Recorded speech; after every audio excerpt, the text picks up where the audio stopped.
So what we're going to do now is a slightly more advanced redox balancing problem. And it's not really advanced actually, it's just perhaps a better way to describe it would be there's a little bit of a trick in this one, and once you see this trick, it'll apply to other questions like it, and hopefully you won't ever be fooled by this. So we've got everything set up the way we normally would for balancing a redox. Um, and we'll start with taking a look at writing all the oxidation numbers for all the compounds and elements involved. So in this case, we do have peroxide. So this is a situation where oxygen is going to be -1 as opposed to the usual -2. Here's hydrogen, +1. And then we take a look at the other ones. Oxygen is -2. And we can take a moment to solve for chromium. So we'll call that x. So 2x minus 14, because there's 7 oxygens, each -2. All that has to equal to -2. And so 2x is equal to 12.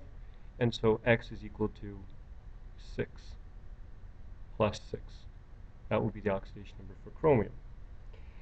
Chromium over here, of course, it's +3 because it's just 3 plus ion. Here, this is oxygen elemental form, so 0. And in water, of course, oxygen is -2, because it's not peroxide, and hydrogen is +1. So now, with the peroxide, the oxygens should probably alert you to the fact that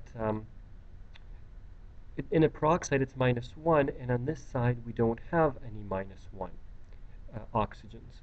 Now, the difficulty that people have is deciding, has the oxygen changed from -1 to 0, or has it changed from -1 to -2?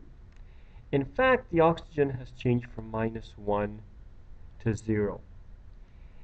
And we're going to see verification of this as we do the problem, but this is an acidic media, okay, an acidic solution, so there's water around anyway, and the water itself is not involved in the reaction.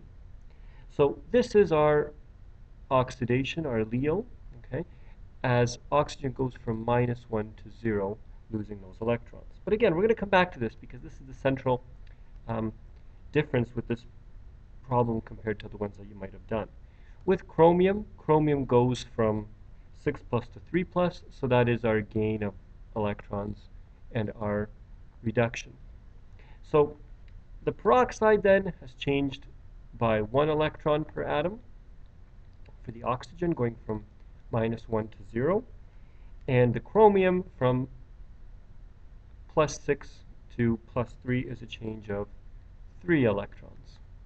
So in the peroxide, there is 2 oxygen atoms, so that's going to, we have to double that, the number of electrons changing per reactant. And there is 2 chromiums in this reactant, so we've got 6 electrons. So we're going to need to multiply this reactant by 3.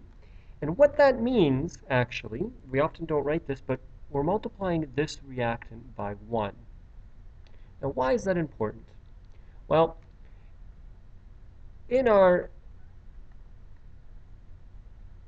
equation that we're balancing, that means that we're putting a 3 over here, and we're putting a 1 over here. Okay?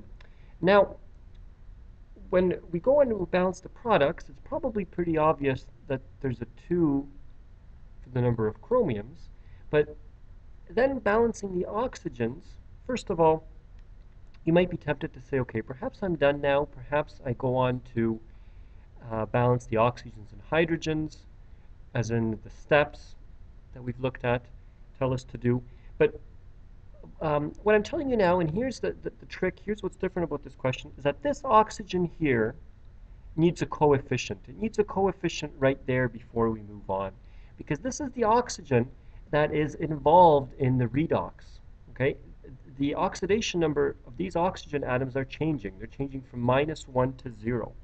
So treat this oxygen separately from the way you treat this oxygen. This oxygen we'll deal with in a moment, in that way we always deal with oxygen by um, adding waters, and then we'll deal with the hydrogens by adding H plus and so forth. But this oxygen we deal with in a special fashion because it's directly involved in the redox. So what I would say is that in this situation, over here, right there, that's the oxygen undergoing redox, and there's 6 oxygens there.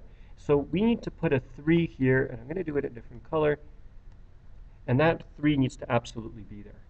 So now the hard part, the tricky part of this question is over, and so now we proceed and we balance the oxygens first.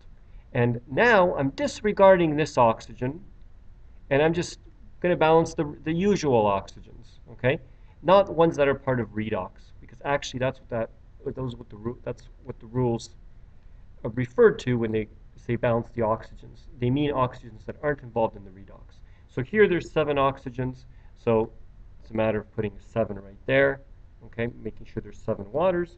And now, just with regards to the hydrogens, there's 6 hydrogens on the left, and there is 14 hydrogens on the right. So we add 8 more hydrogens on the left-hand side, and at this point, we're done balancing the redox.